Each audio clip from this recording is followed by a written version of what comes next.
Worst border crisis in decades, and now the White House is making outlandish claims about having the border crisis under control. Join me now to weigh in is Senate Minority Whip, South Dakota Senator John Thune. Senator, thank you for joining us. Before I get you to weigh in, I'd love you to hear what we heard today. It just blew us away when we heard Mayorkas at a hearing claiming the border's under control. Take a listen. We inherited a broken and dismantled system that is already under strain. It is not built to manage the current levels and types of migratory flows. Only Congress can fix this. Yet, we have effectively managed an unprecedented number of non-citizens seeking to enter the United States. Senator, inherited a broken system, and then we effectively have managed what's going on. Sir, your thoughts?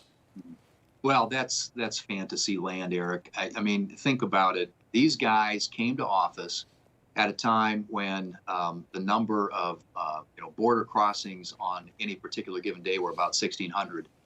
When they repeal Title 42, even their own people are projecting it could be as much as 18,000 a day compared to 1,600 pre-pandemic. And so this is a direct result of Biden policies. He owns this, and they can't run away from it, because what they did is when they came into office, they had 94 executive actions right away, many of which deprived the Border Patrol the tools that they need to enforce the border. They stopped construction of the border wall, they significantly curbed deportations, and they ended the Remain in Mexico policy. All that on day one, and they're getting exactly what they should have expected, and honestly what these horrible policies deserve, but it's a horrible outcome for the country. Senator, a couple of things I heard today. I heard they'd spent $72 million on the border wall, the Biden administration did, but they spent it to stop building the wall. They spent $72 million to lay down the hammers.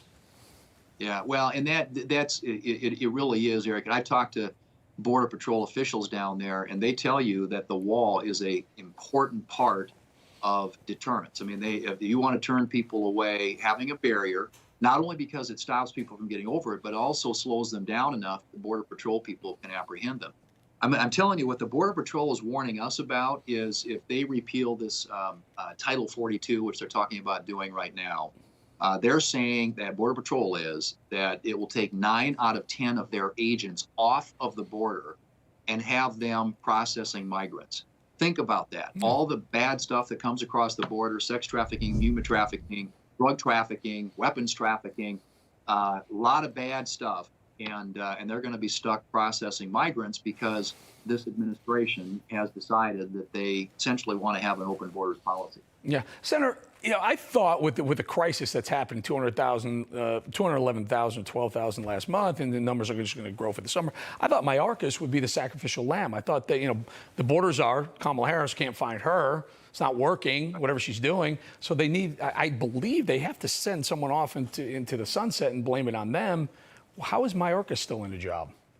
It's really surprising, and I think a lot of our members are frankly very surprised by that too. But it's indicative, and I think you look at the so-called border czars. You mentioned Vice President Harris hasn't been there, Biden hasn't been there, and so Mayorkas has to kind of get up and sell this awful package that he has to try and represent before the Congress, and there's just no way he can defend this. I mean, he's probably trying to do the best he can to put lipstick on a pig, but you cannot disguise this. This is a complete and utter failure that was totally avoidable and exclusively, attributable to the Biden administration policies. They came in, they did away with every, the previous administration, the Trump administration policies, which had been very effective, and we're seeing the consequence of that, and there's no way they can get away from it. Indeed we are. And yet they won't pivot. They won't change it. They keep doing what you're doing. No, administration. Double down. Crazy. Senator John Thune, great having you on. Thank you for your time, sir. Thanks, Eric. Good to be with you. See ya. Okay.